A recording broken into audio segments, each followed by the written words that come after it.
नकुल श्रीवास्तव। क्या प्रेरणादायक व्याख्यान करने वाले मोटिवेशनल स्पीकर गलत होते हैं बाबा? और अगर गलत नहीं होते तो आप इन्हें गलत क्यों कहते हैं?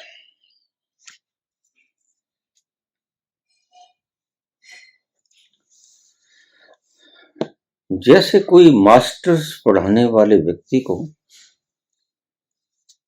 आप ये प्रश्न पूछो कि क्या कायदा पढ़ाने वाले लोग गलत होते हैं?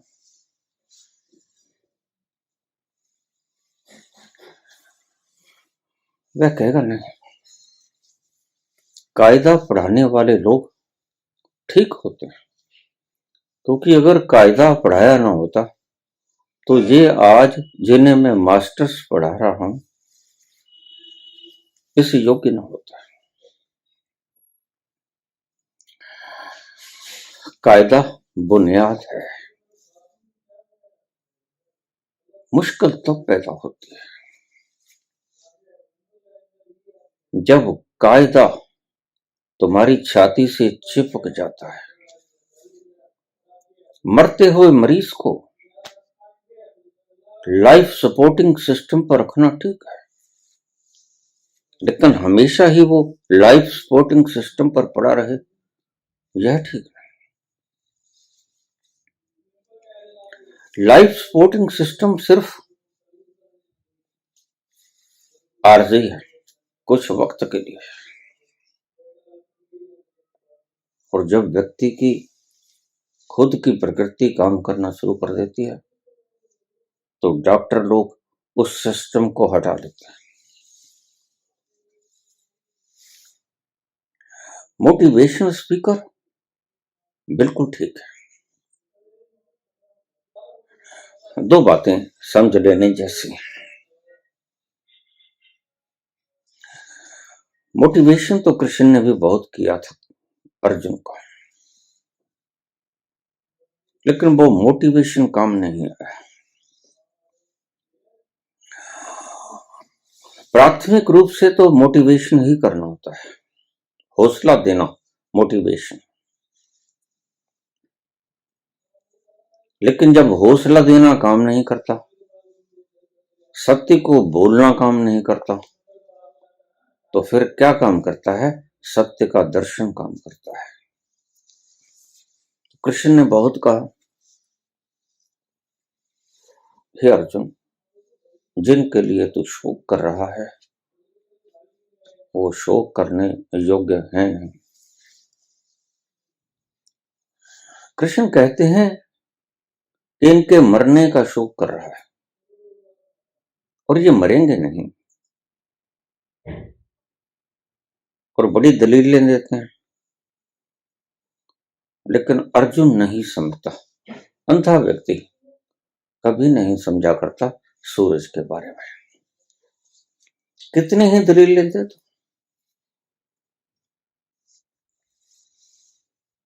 तो कृष्ण सभी सत्यों का कोई प्रभाव न देखकर उसके ऊपर शक्तिपात करते हैं, और कृष्ण अर्जुन को अपना आपा दिखाते हैं दूर से, जिसे सतोरी कहते हैं बाबा नानक। बस देखी हुई चीज कभी बोलते नहीं। सत्य को कितना ही रटंत करते जाओ, सत्य तक पहुंचोगे नहीं। और सत्य का एक बार दर्शन कर लिया तो तुम्हें रटने की आवश्यकता नहीं।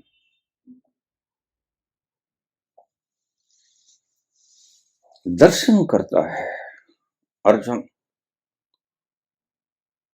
बाहरी शक्ति के प्रभाव में। यह मोटिवेशन नहीं है। मोटिवेशन तो देकर देख लिया, सारी गीता मोटिवेशन है।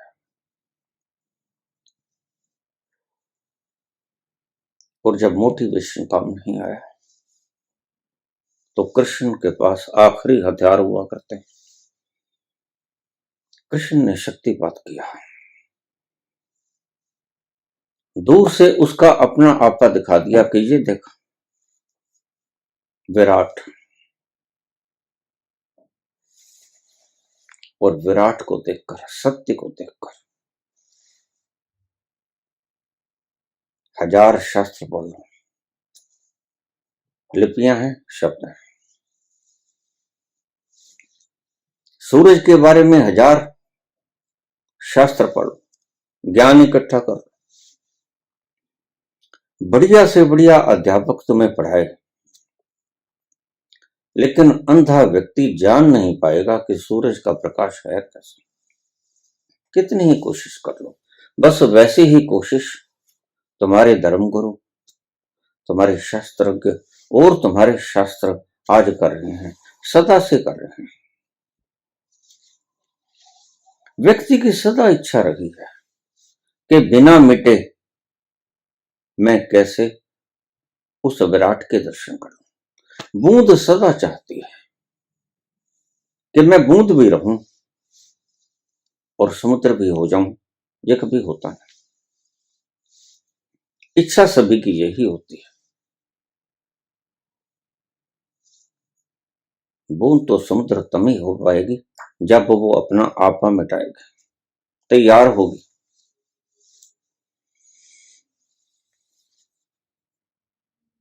तो जब वो अपना आपा देख लेता है कि मैं कौन, तो फिर उसे तुरंत समझ आ जाता है कि भीष्म कौन है, द्रोण कौन है, ये माटी के पुतले हैं। उसके भीतर का तत्व तो वही है जो मेरे भीतर का तत्व है, और मैं भी अर्जुन का हूं और कृष्ण भी कृष्ण का है, क्योंकि कृष्ण भी विराट है।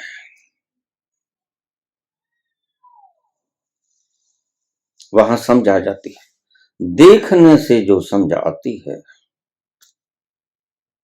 लाख शास्त्र भी इकट्ठे कर लो, खोपड़ी की सूचनाओं को बढ़ा देंगे, दर्शन का एक राई रत्ती भी आपको नहीं मिलेगा। इसलिए मैं सदा से कहता रहा हूं कि बिना दर्शन के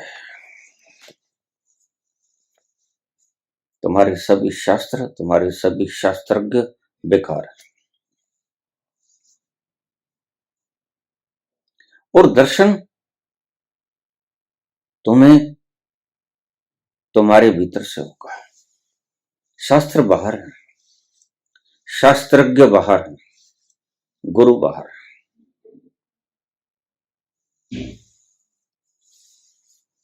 लेकिन तुम भीतर हो। और यही विडंबना है। व्यक्ति चाहता है कि बाहर से ही जैसे धन उपार्जन किया, कुर्सियां उपार्जन की, मान सम्मान इकट्ठा किया, ये जमीन जायदाद अपने नाम करा ली, ये पुत्र पौत्रादि का जन्म हो गया, बाहर से सब मिल गया। ऐसे ही आनंद भी बाहर से मिल जाएगा। बस यही मूर्खता है। अंधा व्यक्ति जैसे ये समझ ले कि मैं सब देख लूंगा सूरज को, मुझे सही से समझाने वाला व्यक्ति मिल जाए, गुरु सही मिल जाए, तो अंधा कहता है मैं जान जाऊंगा सूरज के बारे में सब कुछ। कैसे जान पाएगा? श्रेष्ठ से श्रेष्ठतम गुरु भी उसके पास क्यों ना बैठ जाए। और यही तो कृष्ण ने किया। कृष्ण से श्रेष्ठ गुरु और कौन हो सकता है? कृष्ण ने सारी गीता में अपनी श्रेष्ठता का परिचय दिया।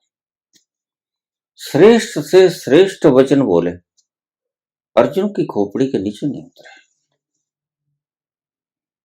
आखिर में वही करना पड़ा जो आखिर में संत कर सकता है। और भगवान ने उसे दिखला दिया कि देख तू कौन? और जैसे ही उसने देखा कि मैं कौन हूं, सब भ्रम मिट गए, सब शब्द टूट गए। गीता उस वक्त भूल गई अर्जुन को। दर्शन सामने था।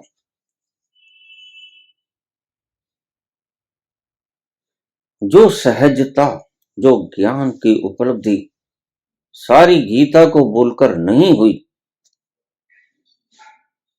वह ज्ञान महज एक पल के दर्शन से हो गया। बस यही सूरज है। तुम लाख ग्रंथ पढ़ लो और पढ़ते ही चले जाओगे, मुझे पता है, क्योंकि ना तुम्हारी ये तमन्ना मुकेगी कि कैसे मैं बिना मिटे बूंद समुद्र हो जाए, और ना ही ये पाखंडी गुरु खत्म होंगे, क्योंकि तुमने अपनी इच्छा पूरी करनी है और इन्होंने अपनी इच्छा पूरी करनी है।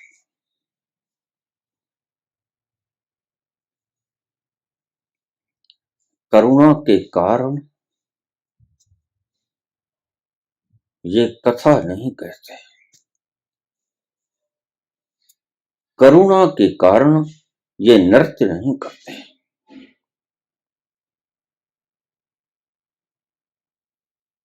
करुणा के कारण ये आपको ज्ञान नहीं देते, करुणा के कारण ये कुछ भी नहीं करते। ये सब कुछ करते हैं पेड़। आप देखोगे इनके चैनलों के ऊपर, ये बोलते जाएंगे और चैनल के ऊपर लगातार आता जाएगा, कृपया आर्थिक सहयोग करें। तो लक्ष्य क्या हुआ इनका? आर्थिक सहयोग। ज्ञान के मार्ग में अर्थ का काम क्या है? मोक्ष के मार्ग में अर्थ का काम क्या है? मोक्ष आखिरी पड़ाव है। ये अर्थ वर्ग के धंधे तो पहले खत्म हो जाते हैं।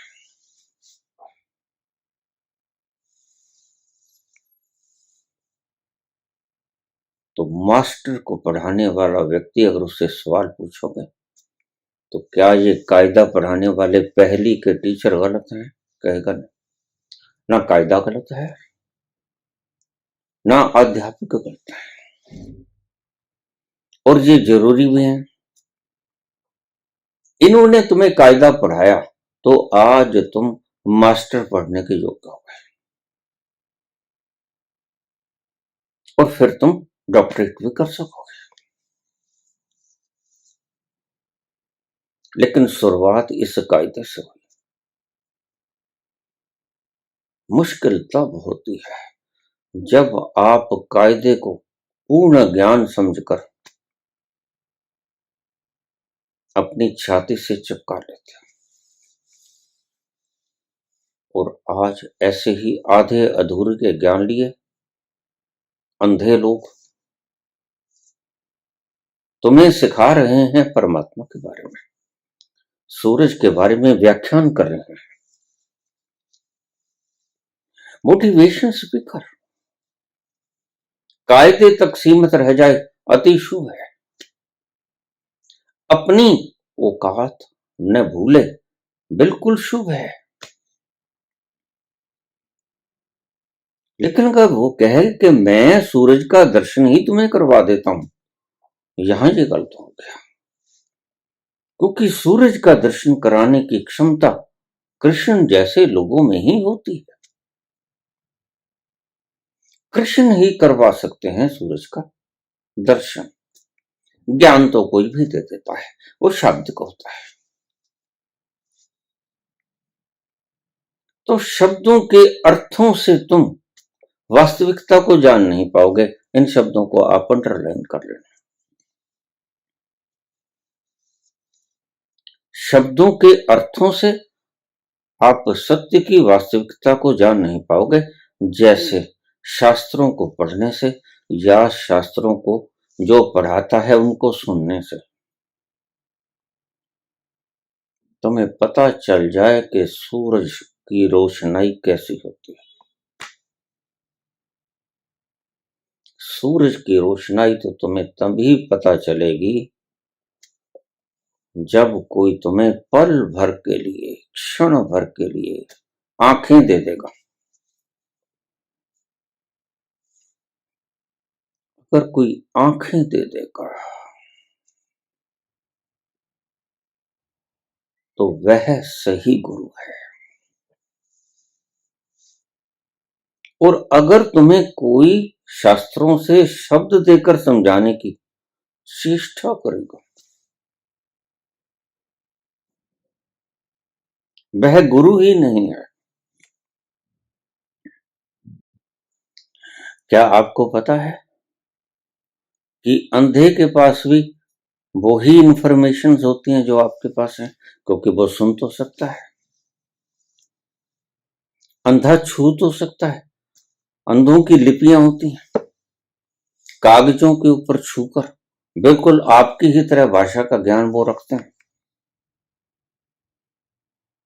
और सिर्फ तुम ही मास्टर डिग्री और बैचलर डिग्री नहीं करते, अंधे भी करते हैं और आपसे ज्यादा समझदार हैं। बोल मत जानो, बिल्कुल आपकी ही तरह।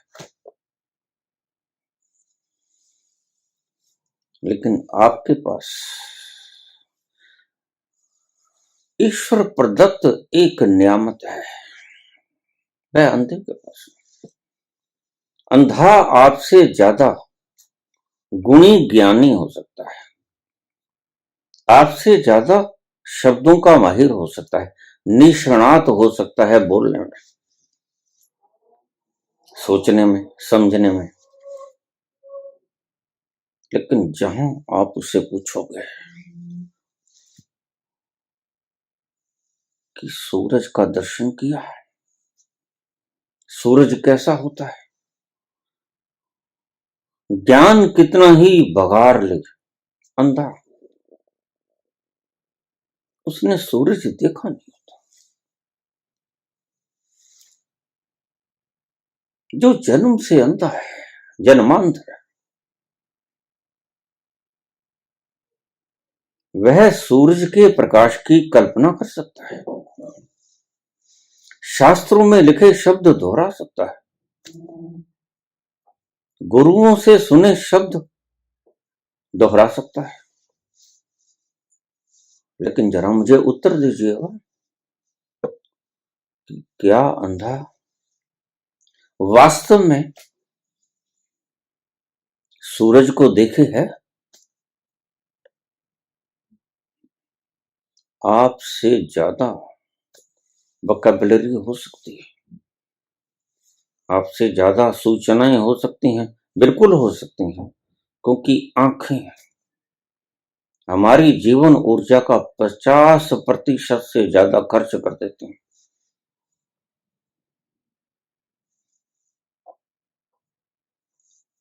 अंधे के पास आपसे 1.5 गुना ज्यादा शक्ति होती है।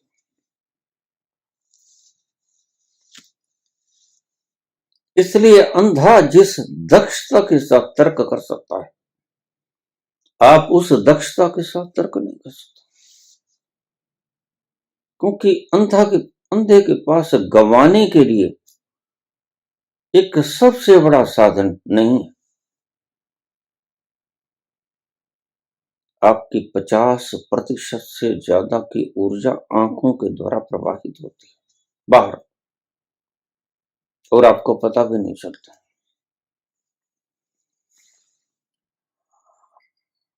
अंधे के पास प्रवाहित करने को आंखों के द्वारा कुछ भी नहीं, और वही शक्ति उसके मस्तिष्क को प्रखर बना देती है, फर्टाइल बना देती है, उपजाऊ बना देती है। तो ये मत सोचना कि ये अंधा है, तुम भूल करोगे। अंधा है, आंखें नहीं है, लेकिन बुद्धि आपसे ज्यादा प्रखर है। इसलिए ये तर्क शास्त्र जो बगल में किताबें लिए फिरते हैं, वो वेद हो, पुराण हो, कुरान हो, बाइबल हो, ग्रंथ हो, गीता, ये अंधे हैं, और ध्यान रखना आपसे ज्यादा वोकैबुलरी इनके पास।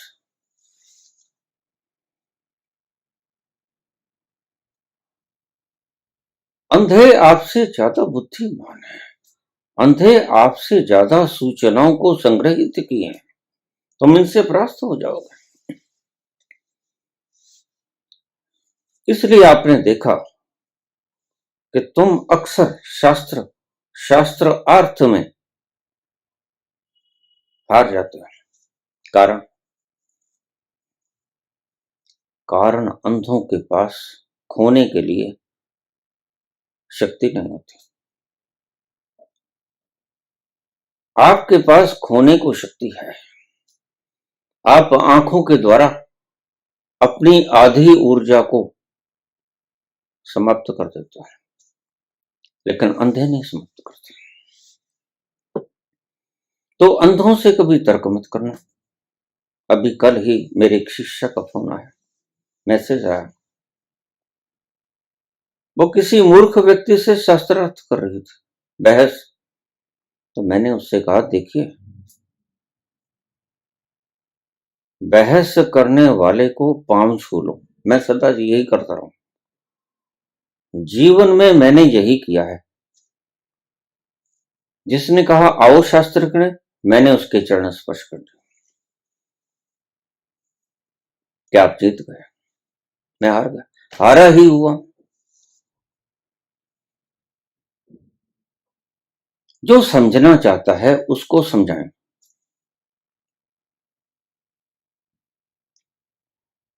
और जो बहस करना चाहता है उनके पांव चूम लो और क्षमा मांग लो कि आप महाज्ञानी। अलंकृत कर दो उनको, खुशी खुशी विदा कर दो, प्रसन्न होकर जाएंगे, आशीर्वाद देंगे। हंसा मत करो।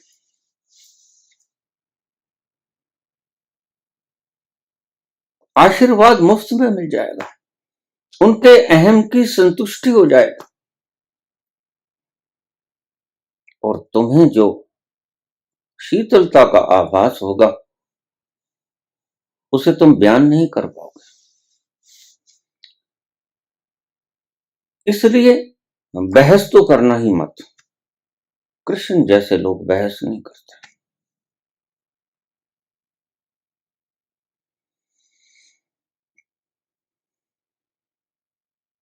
अगर आपने अपने भीतर जाना है तो दरवाजा बंद कर लो, एकांत में बैठ जाओ, अपने भीतर उतरो, बस यही कुछ तो है। और खुद को जब देख लोगे, खुद को जब पालोगे, उसके बाद बहस करने की कहीं कोई आवश्यकता शेष रह जाती है। जिसने सूर्य देख लिया उसने ये भी देख लिया कि सामने वाला अंधा है। भला जिसने सूरज देख लिया सामने वाला अंधा है, वह यह देखकर भी अंधे से बहस करेगा कि सूरज कैसा होता है? नहीं करेगा। क्यों? क्योंकि वह जानता है कि इसकी बहस में यथार्थता नहीं है, इसकी बहस में रस नहीं है, इसकी बहस में दर्शन नहीं है। और जिसे दर्शन हो गया वो बहस करेगा क्यों? वह सूरज की धूप का आनंद उठाए। भरे सर्दी के मौसम में सूरज का ताप मानकर वह नाचेगा, किलकारियां भरेगा, वह बहस नहीं करेगा। और जो बहस करता है तो समझ लेना कि अभी वो भी अंधा है, क्योंकि अंधे को अंधा पहचानता नहीं। इसलिए अंधों की इस दुनिया में कुछ भी बोले चले जाओ। मेरे यहां एक अध्यापक होते थे,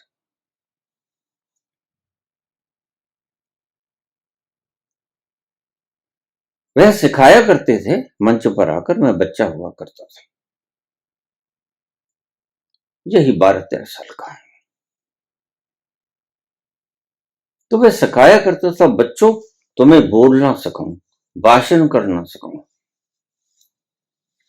बड़ी अद्भुत पद्धति उसने खोज निकाली थी। कहता बच्चों, जब आप बोलना शुरू कर दो, मंच पे आओगे, आपके टांगे कपेंगे,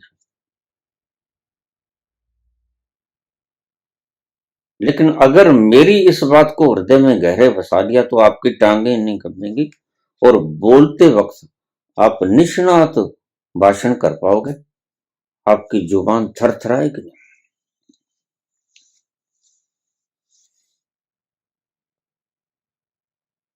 तो कहता कि जब आप बोलना शुरू करो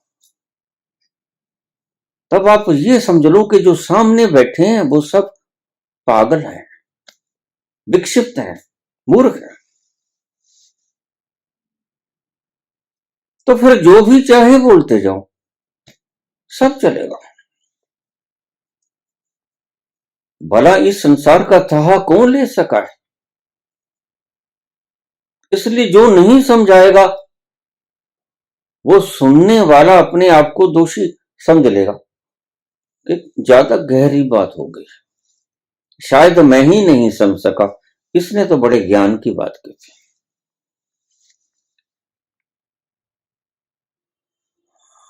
वो समझाता कि बच्चों, बोलने का सिर्फ एक ही तरीका है, वो मैं आपको बतला देता हूं कि जब आप बोलना शुरू करो, स्टेज के ऊपर, रंगमंच के ऊपर आ जाओ, मंच के ऊपर आ जाओ, तो आप ये समझना शुरू कर दो कि सामने बैठे सभी लोग बुद्धू हैं, उल्लू हैं, एक नंबर के उल्लू हैं, पत्थर हैं, इन्हें कुछ समझ आता ही नहीं। तुम ही अकेले समझदार हो, और जैसे ही तुम ये समझोगे, तुम बोलना शुरू कर दोगे, भीतर से प्रस्फुटित होना शुरू हो जाएगा। फिर तुम क्या बोलते हो इसका फिक्र तुम भी मत करना। मेरे ख्याल में आज के राजनीतिज्ञों ने हमारे उस अध्यापक को कहीं सुन लिया लगता है, कुछ भी बोले चले जाते हैं।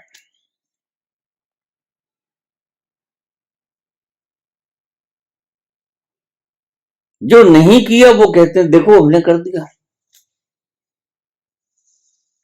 और सभी राजनीतिज्ञों की भाषा यही मिलेगी आपको।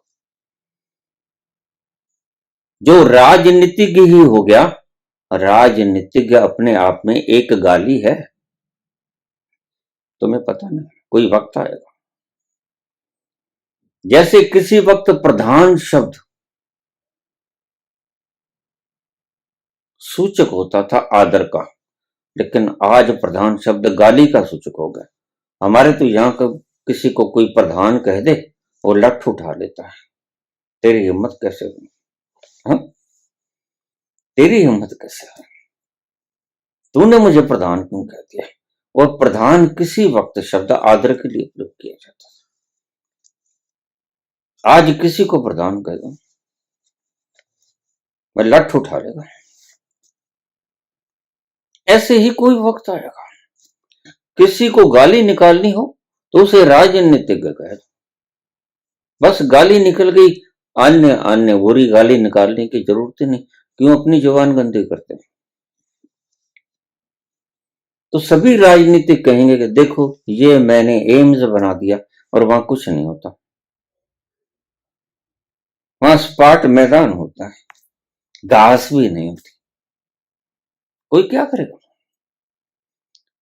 तो अवश्य ही इन्होंने उस गुरु से, अध्यापक से उसका प्रवचन सुन लिया होगा।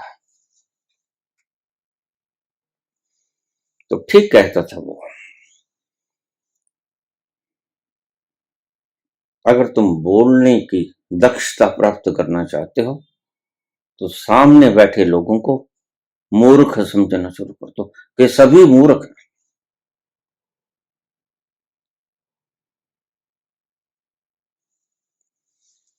तीन चीजें हैं, हम बेस में आ जाए। गिनिए, सबसे पहला साहस, साहस, करेज, हौसला। और दूसरा कंसंट्रेशन, एकाग्रता। और तीसरा संकल्प। ये तीन शब्द मैंने आपको बताए, बड़े ध्यान से सुनिएगा।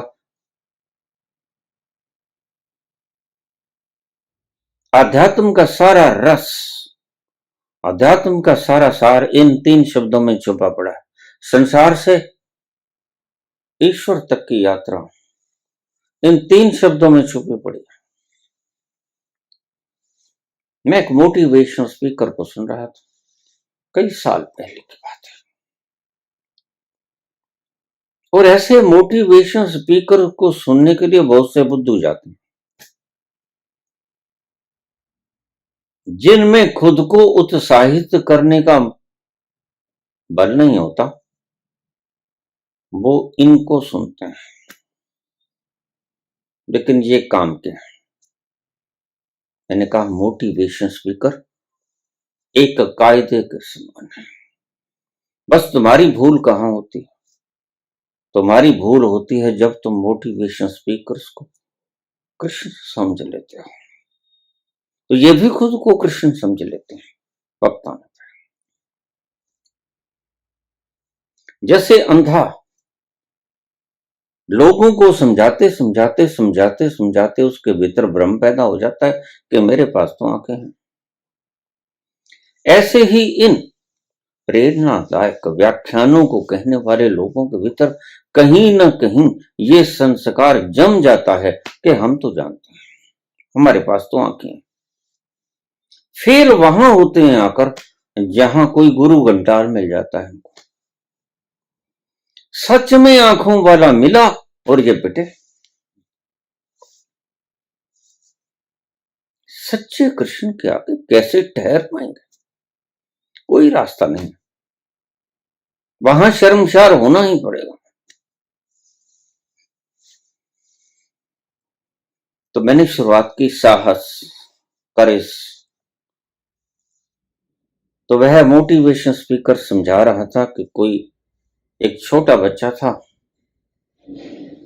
और एक उससे दुगने उम्र का बच्चा था, दुगना भारी था, कुएं में गिर गया। कुएं में गिर गया, चिल्लाने लगा, हाथ पांव मारने लगा। और छोटा बच्चा कमजोर था, आधा बल था। तो उसने रस्सा फेंका और नीचे वाले बच्चे ने वो रस्सा पकड़ लिया। बड़ी प्यारी बात है, मुझे बड़ी हंसी भी आई।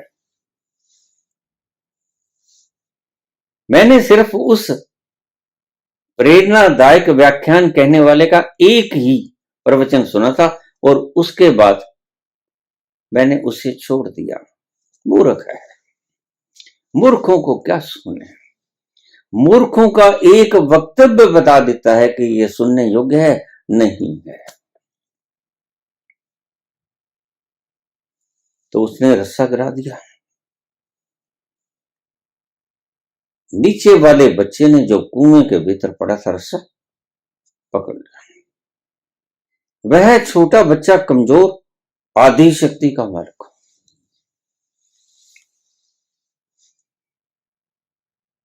और वह उसे खींचने लगा।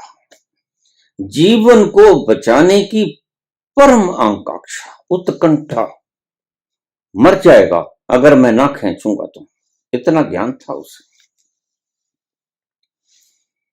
खींच रहा है, खींच रहा है। दुगनी वजन का बच्चा खींच रहा है रस्सी के द्वारा। और देखिए पानी में चीजें हल्की हो जाती हैं। ये नियम आपने पढ़ा होगा आर्किमिडीज का। तो पानी के भीतर से तो उसने आराम से खींच लिया। जैसे वो बाहर आया तो गुरुत्वाकर्षण का बल उसके ऊपर पड़ने लगा और वो खींचने लगा। बड़ा जोर लगाना पड़ा, लेकिन उसने जैसे तैसे उस बच्चे को बाहर खींच लिया, दुगने वजन का बच्चा। अब बात शुरू होती है काम की। तो वह मोटिवेशनल स्पीकर बोलता है कि आपको पता है कि इस बच्चे ने अपने दुगने वजन का बच्चा भीतर से कैसे खींच पाया है?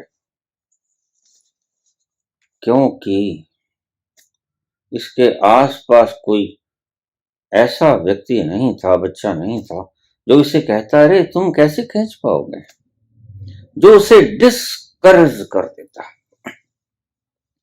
ये तुम्हारे से दुगने वजन का और तुम बच्चे आधे वजन के, तुम कैसे खींच पाओगे।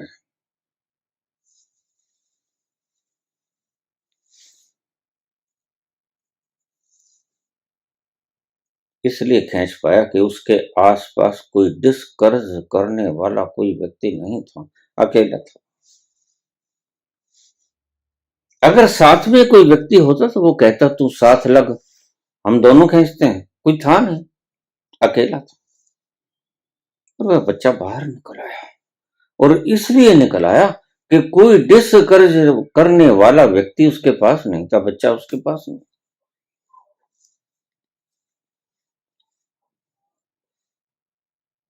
और इस व्याख्यान को सुनकर मेरे पास बैठे व्यक्ति ने ताड़ी बजाई, वाह क्या बात है।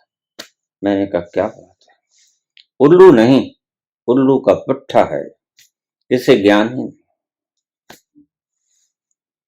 तो फिर बाबा फिर क्या हुआ, वो ही समझा रहा हूं क्या हुआ। सबसे पहला साहस। अब ध्यान से समझिएगा, ये जीवन से संबंधित ऐसा सत्य है जिसे शायद आपने शास्त्र में नहीं पढ़ा होगा। किसी गुरु ने तो शायद समझा दिया हो कि गुरु तो बड़े प्रतिभा संपन्न भी होते हैं, शास्त्र में नहीं लिखा होगा, ये पक्का है। सबसे पहला साहस, उसके भीतर साहस आया चीत्कार सुन के कि अगर मैंने ना बचाया तो फिर बचाएगा कौन, और तो है नहीं। तो उसने खींचना शुरू कर दिया। साहस के बाद दूसरा शब्द मैंने बोला एकाग्रता, कॉन्सेंट्रेशन। एकाग्रता से आपके भीतर जितनी भी शक्ति है वो एक स्थान पर संग्रहित हो जाती है। और जब शक्ति एक स्थान पर संग्रहित हो जाती है, जैसे सूरज की बिखरी हुई शक्ति और कॉन्वेक्स लेंस के द्वारा एक छोटे से बिंदु में परिवर्तित की गई वो धूप की शक्ति, इनमें फर्क है। सूरज की धूप जो बिखरी होती है वो जलाती नहीं, और सूरज की धूप जो कॉन्वेक्स लेंस के द्वारा एकाग्र हो जाती है वह कागज को जला देती है, आग लग जाती है। एकाग्रता का यह मतलब है। और तीसरा शब्द भी मैंने बोला, संकल्प। तीसरा शब्द संकल्प। आपने सदा ही शास्त्रों से, ऋषियों से, मनुष्यों से दो शब्द सुने होंगे, समाधि, सविकल्प समाधि और निर्विकल्प समाधि। लेकिन दोनों में विकल्प शब्द का प्रयोग हुआ है, संकल्प का नहीं हुआ।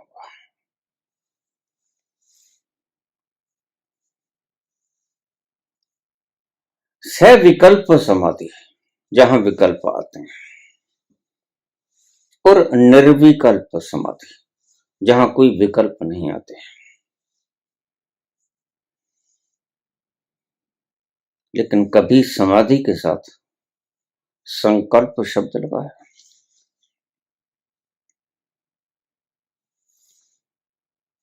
नहीं लगा है। संकल्प शब्द आपने समाधि के साथ कभी नहीं देखा होगा। जबकि हमारे धर्म हमें सिखाते हैं कि संकल्प करो, लेकिन ये अनिवार्य अंग है। भाषा में नहीं बोलते, लेकिन ये समाधि का अनिवार्य अंग है। साहस, कंसंट्रेशन और फिर संकल्प। अब देखना, पहला है साहस। साहस सदा ही बाहर से आता है। बाहर वाला हौसला देगा, हाइशा जोर लगा जोर लगा, बाहर से हौसला आएगा, साहस बाहर से आएगा। एकाग्र तुम होगे। अब ध्यान से सुनते रहना तीनों बातों। साहस तुम्हारे बस में नहीं, साहस बाहर से आएगा।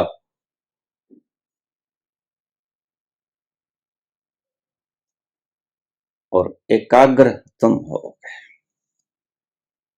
बाहर वाला तुम्हें साहस देगा, डरो मत। और एकाग्र तुम होगे, उस साहसी वचनों को सुनकर तुम एकाग्र होगे। वो साहस के शब्द तुम्हारी खोपड़ी भी बोल सकती है, वो भी दूसरी होगी। साहस बाहर से आता है, एकाग्र तुम होते हो, सारी शक्ति को इकट्ठा तुम करते हो। जैसे प्रकाश सूरज से आता है, प्रकाश को कंडेंस उत्तल लेंस करता है, कॉन्वेक्स लेंस। फिर लगती है आग। अब तीसरा शब्द आ गया, दोनों चीजें बाहर से हैं। साहस दूसरे ने दिया, एकाग्र तुमने किया, और संकल्प तुम नहीं कर सकते।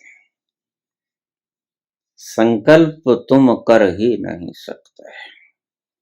और ये गुरुजन तुम्हें सिखाते हैं कि संकल्प करो।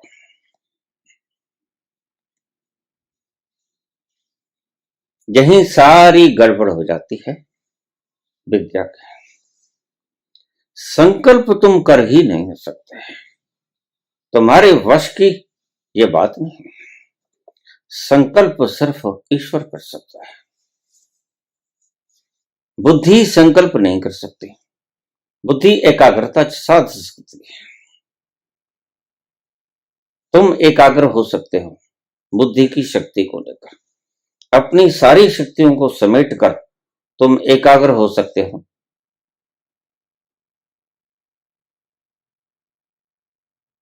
प्रकाश बाहर से आएगा, साहस बाहर से आएगा। एकाग्र तुम होगे, उत्तल लेंस की जरूरत पड़ेगी। सारी किरणों को कछुए की तरह एक स्थान पर एकत्रित करना होगा। वो है कंसंट्रेशन। अक्सर धर्म तुम्हें कंसंट्रेशन सिखाते हैं, ये आवश्यक भी है, ध्यान रखना है। मैं अगर इन्हें बोलता हूं तो मैं इन्हें उपेक्षित नहीं कर रहा हूं, ये जरूरी अंग हैं, मैं इनसे पार जा रहा हूं, ये ध्यान में रख लेना। साहस जरूरी है। साहस देने की कोशिश की सबसे पहले कृष्ण ने अपने वचनों के द्वारा। शब्द बड़ा साहस पैदा करते हैं, तो शब्दों के द्वारा बताने की चेष्टा की सत्य को। नहीं हो तुम शरीर, ये नहीं मरेंगे, तुम इनके लिए शोक मत करो अर्जुन, ये मरेंगे ही नहीं, मैं जानता हूं। लेकिन कृष्ण जानते हैं, अर्जुन तो नहीं जानते। बाण तो अर्जुन ने चलाने हैं, लड़ाई तो अर्जुन ने करनी है। और कृष्ण कहते हैं कि तू मेरे ऊपर इतबार कर, संशय मत कर। संशयात्मा विनश्यति, तुम संशय को त्याग दो, मेरे ऊपर यकीन कर। अब भला यकीन कैसे करे कोई बिना देखे? बिना देखे तो सिर्फ मान्यताएं आती हैं, तुम मान सकते हो कि ठीक है भगवान है, और बिना देखे तो नास्तिक भी हो सकते हो कि भगवान नहीं। दोनों ही बातें हैं। तो कृष्ण कहते हैं तू संशय मत कर, संशय करने वाला व्यक्ति विनष्ट हो जाता है। तो मेरे पर यकीन रख, मैं जो कह रहा हूं मैं सत्य को देखकर कह रहा हूं।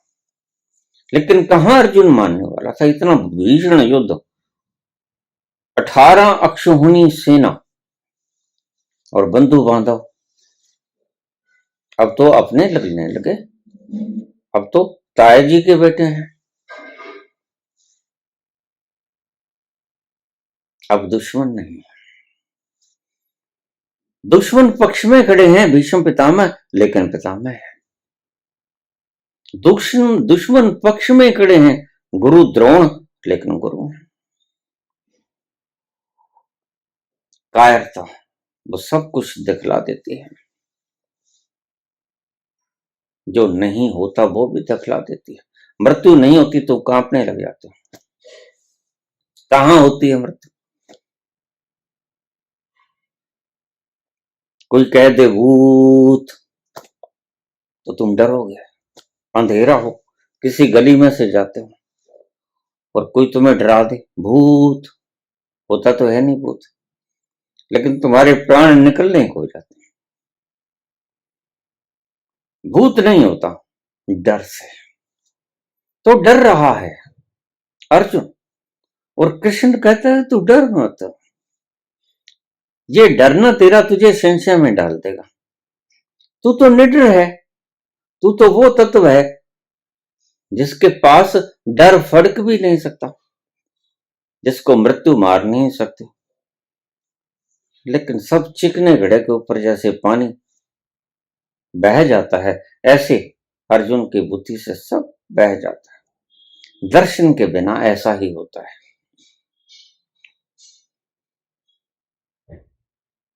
और आज ऐसे लोगों की ही भीड़ लगी है जो दर्शन के बिना जानते हैं हम अंधों से बोल रहे हैं और हम भी अंधे हैं, इसलिए जो चाहे बोल दो। उस अध्यापक की भांति के सामने जो बैठे हैं वो मूर्ख हैं, कुछ समझ नहीं पाएंगे। और ठीक भी है, मूर्ख हैं भी, क्योंकि समझदार व्यक्ति कभी भीड़ में सुनने आएगा नहीं आएगा। वह आराम से आनंद मग्न होकर अपने घर में बैठेगा, नाचेगा, अकेला नाचेगा, बुद्ध की तरह किसी वट वृक्ष, पीपल के वृक्ष के नीचे बैठ के आनंद मानेगा। वह कभी इस भीड़ भाड़ के बीच बैठेगा आपके प्रवचन सुनने के लिए, मूर्खों के प्रवचन सुनने के लिए बैठेगा? नहीं बैठेगा। वह तो अपने आनंद को मानेगा, अपने भीतर उतर के। इसलिए मैं सदा ही कहता हूं कि भीड़ भाड़ वाली जगह पे आध्यात्मिक प्रवचन सुनने मत जाना, कुछ नहीं होगा। खाली खोखे शब्द लेके उठोगे और बोलने वाले भी खोखे हैं। जो बोलने के लिए जुगाड़ करता है, आपके बैठने के लिए सोफों का प्रबंध करता है, सारे बाहर के वातावरण को जचाता है, वह भला समझदार कहां से हो गया? अव्वल दर्जे का उल्लू है। और कृष्ण कहते हैं तू संशय को त्याग दे। तो बाहर से सबसे पहला यत्न करते हैं कृष्ण साहस देने का, शब्दों के द्वारा। सत्य बोलते हैं, जरा भी असत्य नहीं। कृष्ण से बड़ा सत्यवादी और कौन है? युधिष्ठिर तो नाम मात्र के साधे हुए सत्यवादी हैं और जब चाहे टूट सकते हैं, लेकिन कृष्ण तो नहीं टूटते। कृष्ण तो सच्चे सत्यवादी हैं। कृष्ण ने तो उस सत्य के पड़ाव पे जाकर झूम लिया, गा लिया, रास कर लिया। उस सत्य के तल पर जाए बगैर रास कैसे हो सकेगा? सही रास तो उस सत्य के तल पर जाकर ही महारास बनता है। वहीं तो महा उत्सव हो रहा है। वाजे नाद अनेक अशंका केते गावनहार, केते राग परिसु केण, केते बावनहार है। क्या कुछ हो रहा है वहां? सभी प्रकार की धुनें झंकृत हो रही, वीणा, मृदंग, ताल, ढोलक, तबला, शंख, ओम। वाद्य नाद अनेक असंख्य, वहां परम उत्सव हो रहा है। असली होली, असली दिवाली उसी स्थान पे मनाई जा सकती है और तुम वहां जाते हो और बाहर से नकली दिवालियां और नकली होलियां खड़ी कर लेते हो।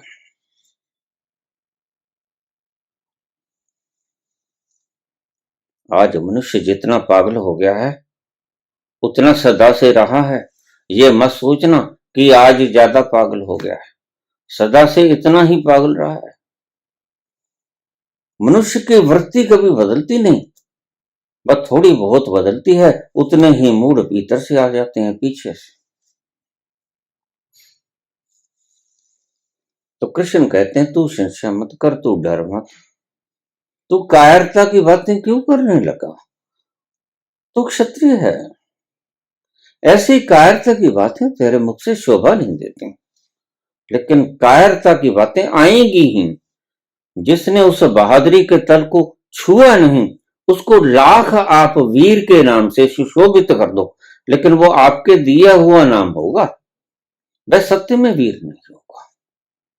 तो कृष्ण कहते हैं सच्चा वीर वो जो उस तल पर पहुंच जाए, और कृष्ण उसे कहते हैं कि तू क्षत्रिय है, तू कांप क्यों रहा है, बुरी तरह से इतना कंप गया कि हाथ में गांडीव धनुष तेरे थमता नहीं, फेंकना पड़ गया, फिक गया सही पूछे तो, और रथ की पिछली सीट पर जाकर बैठ गया। नहीं करूंगा युद्ध, ये पाप मैं नहीं कर सकता।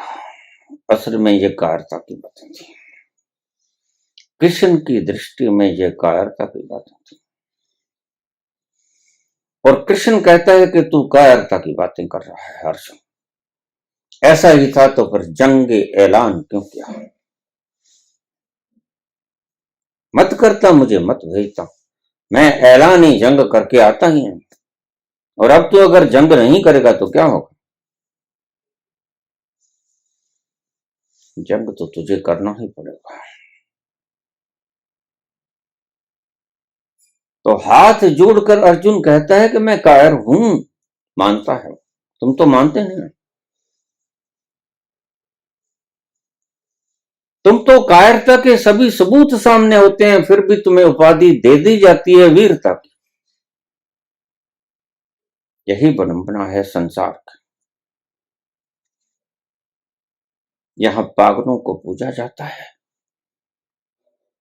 और सयानों को सूली दे दी जाती है, जहर पिला दिया जाता है, हाथ पांव काट दिए जाते हैं। ये दुनिया का दस्तूर है। मूर्खों के आगे वीर लगा देते हैं और समझदार सयानों को हम सलीब दे देते हैं, सयानों का हाथ पांव काट देते हैं, जीवा काट देते हैं। मत बोल, क्योंकि हमारा इस्लाम इस बात की इजाजत देता नहीं। काट देते हैं मंसूर को, मंसूर कहां कटता है भला। तुम मानते नहीं कि हम कार, बस यही दुविधा है। तुम मूर्ख नहीं हो, तुम धूर्त हो, तुम जानते हो कि हम कार हैं, लेकिन तुम फैलाने की चेष्टा ये करते हो कि हम कायर नहीं, हम वीर हैं, और उपाधि भी लगा देते हैं वीर। लेकिन कृष्ण अर्जुन से जब कहते हैं तू ऐसी कायरता भरी बातें क्यों करता है क्षत्रिय होकर, अर्जुन आज तुझे क्या हो गया है। और जो मान लेता है सही वो वीर होता है।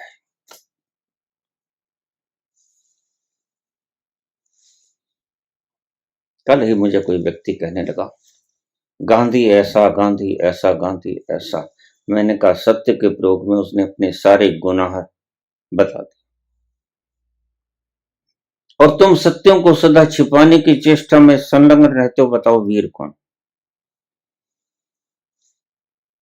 जो अपने पापों को बता दे, उजागर कर दे वह, या अपने पापों को छुपा ले, प्रकट न होने दे वह। अब फैसला तुम कर लो। वो लिख के चला गया मैंने ये गुनाह किया।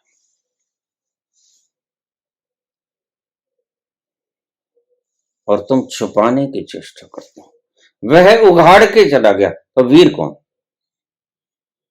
साहसी कौन, सच्चा कौन, महात्मा कौन, सत्यवादी कौन?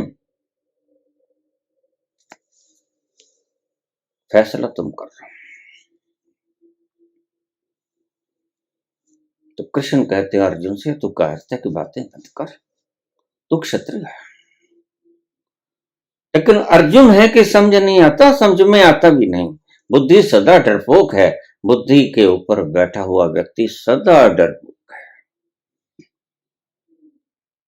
अब ध्यान से सुनना मेरी बात, वीर सदा वही होता है जो बुद्धि के तल से खिसक के हृदय के तल को भी पार करके आत्मा के उस तल पे जाके स्थिति प्रज्ञ हो जाता है, वह वीर है। सही वीरता की परिभाषा सदा इस मापदंड से करना, जो बुद्धि के तल से खिसक गया हृदय के तल पे, हृदय के तल से खिसक गया आत्म तत्व पे, जो उस तल पर पहुंच गया वह वीर। नैनम छिदंती शस्त्राणी नैनम दाहती पावका न चैनम कले दंत्यापो न शोषती मारुतः, फिर नहीं उसको जला सकती कोई अग्नि, फिर नहीं कट सकता वह शस्त्रों के द्वारा। कहां कटा मंसूर, कहां लगी सलीब ईसा को, कहां जहर से मरा सुकरात,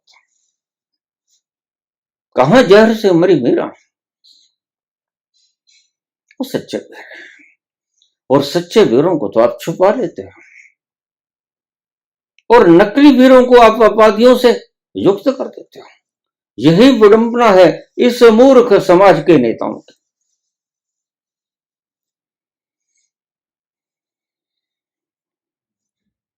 लेकिन कृष्ण मानते हैं कि तुम कायर, कायरता की बातें कर रहे हो। और अर्जुन कृष्ण की इन बातों का अनुमोदन करता है, अनु कहता है। कृष्ण कहता है प्रभु आप ठीक बोल रहे हो, मैं डर रहा हूं, मैं कंप रहा हूं, मेरे हाथ से गांडीव छूट गया। कार्पण्य दोषोपहत स्वभाव पृच्छामि त्वाम धर्म सम्मूढ़ चेता, श्रेयसा निश्चित ब्रूहि में शिष्यस्ते अहम शादीमान त्वाम प्रपन्नम। मैं कंप रहा हूं, दोष है मेरे में, और ये मान लेना सबसे बड़ी वीरता है।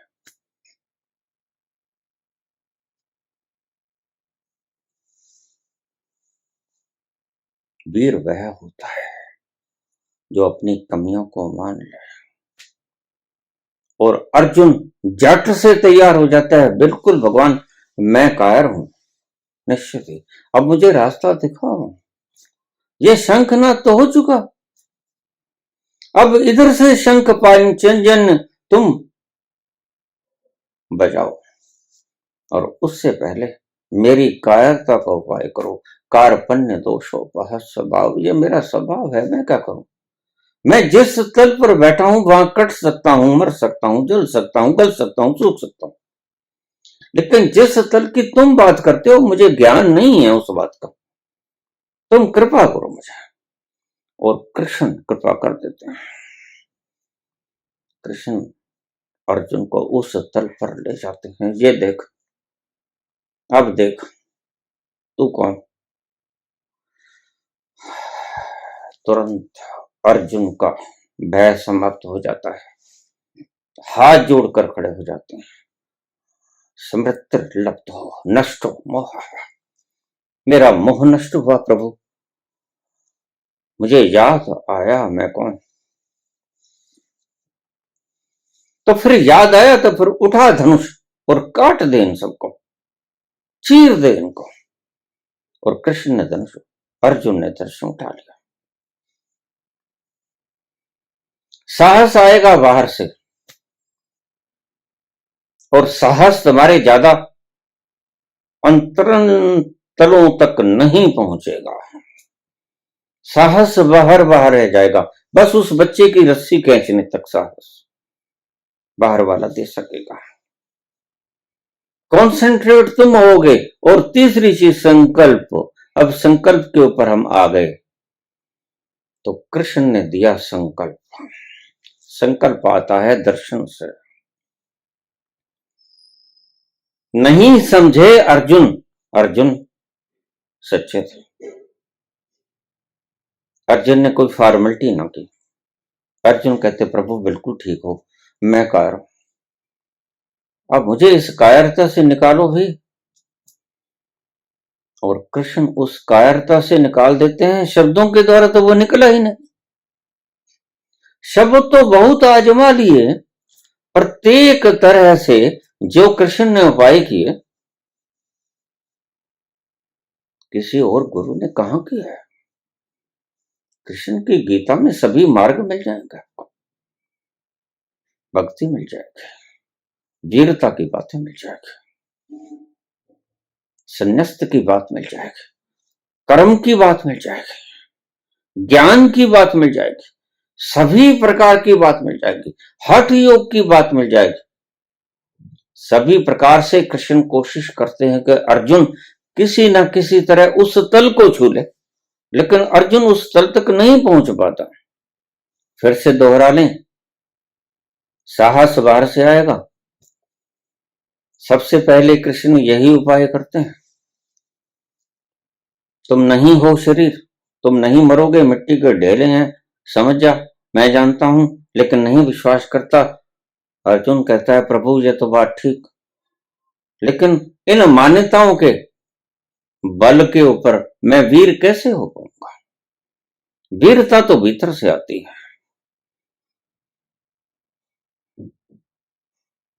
और फिर साहस के कारण एकाग्र होता है व्यक्ति, अपनी सारी शक्तियों को एकाग्र कर लेता है। और फिर तीसरा तल है साहस का, चरम बिंदु, साहस का चरम बिंदु, उसे संकल्प कहते हैं। वह आप नहीं पैदा कर सकते हैं, आपका साहस तो किसी सीमा तक ही जाता है, लेकिन परम साहस तक नहीं जाता है। परम साहस को कहते हैं संकल्प, वो तुम पैदा नहीं कर सकते। वह कौन पैदा करता है? वह ईश्वर पैदा करता है। उस तल पर पहुंचकर आप संकल्पवान होते हो, जैसे हमारे शास्त्रों में लिखा है। शास्त्रों में लिखा है, सिर्फ शास्त्रों में लिखा है, मैं 3 बार बोल गया, एको अहम भूष्यामि, ये संकल्प किया, यह विचार नहीं किया, यह संकल्प किया। संकल्प सिर्फ ईश्वर ही कर सकता है, और ईश्वर उस तल पर आपको पता चलता है जिस तल पर बैठा है। ना बुद्धि के तल पे है, ना हृदय के तल पे है। ईश्वर जिस तल पे बैठा है, जब तक आप उस तल पर उतरते नहीं, तब तक संकल्प पैदा होता नहीं। इसलिए समाधि विकल्प के नाम पे रखेगी, सविकल्प और निर्विकल्प संकल्प का नाम ही नहीं आया। लेकिन सही तो उस संकल्प के पास पहुंचना ही समाधि।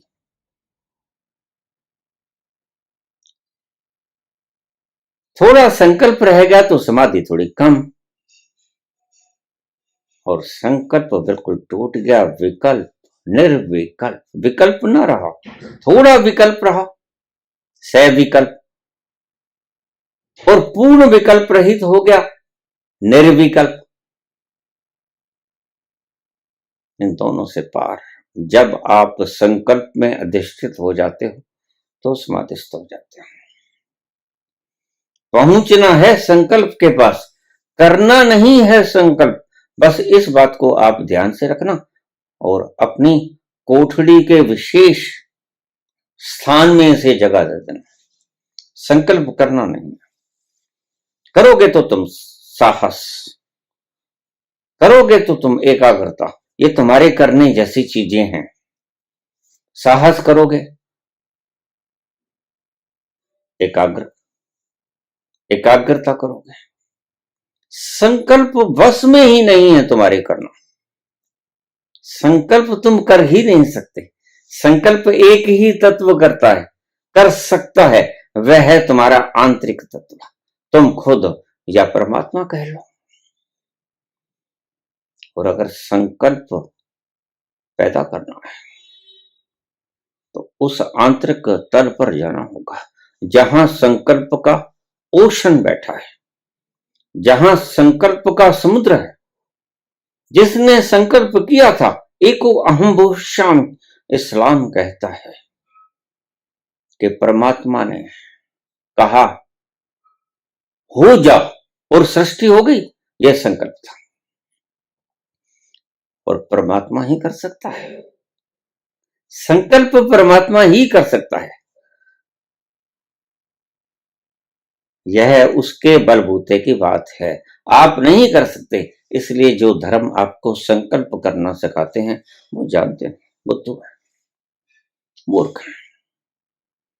संकल्प करना होता नहीं, संकल्प किया जा ही नहीं सकता। साहस किया जा सकता है, एकाग्रता की जा सकती है, संकल्प नहीं किया जा सकता।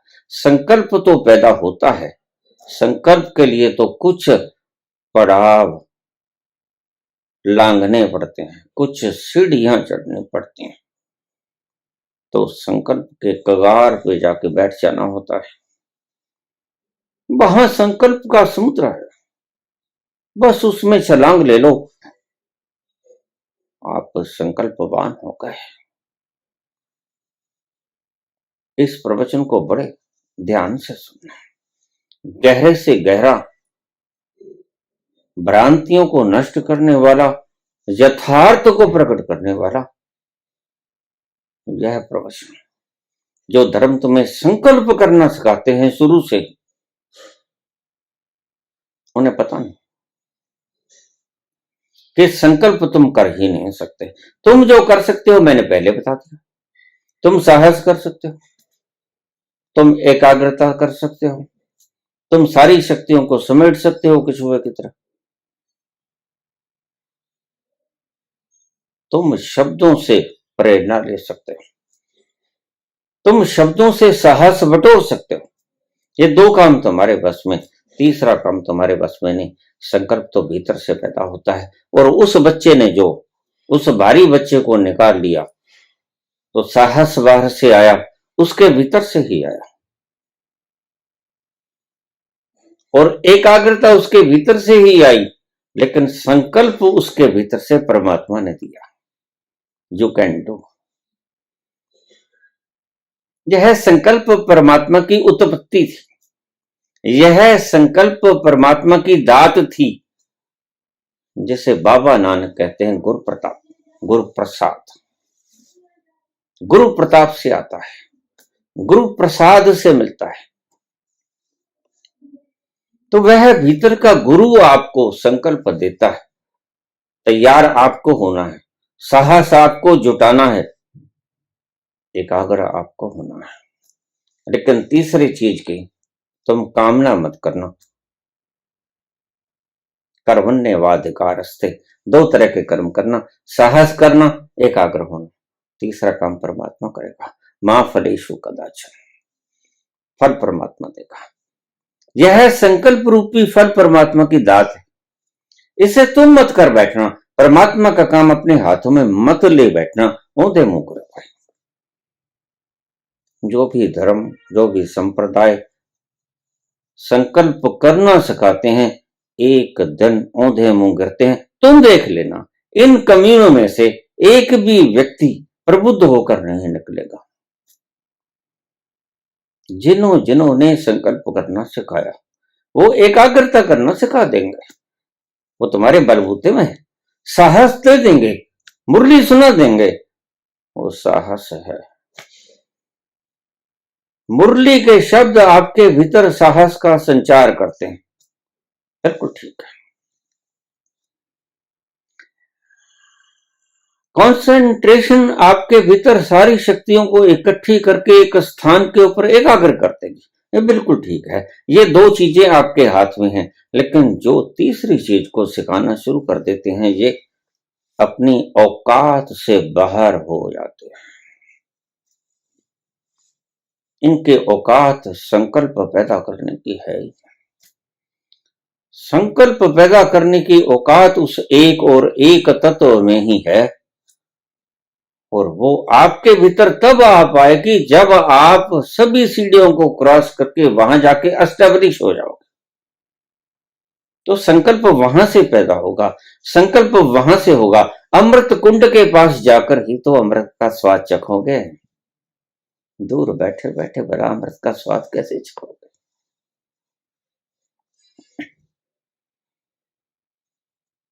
अमृत का स्वाद उसके भीतर डूब के ही मिला करता है। वहां जाते हो तो संकल्प, और संकल्प के भीतर क्या है? आनंद। और क्या है? खुमारी। और क्या है? शीतलता। और क्या है?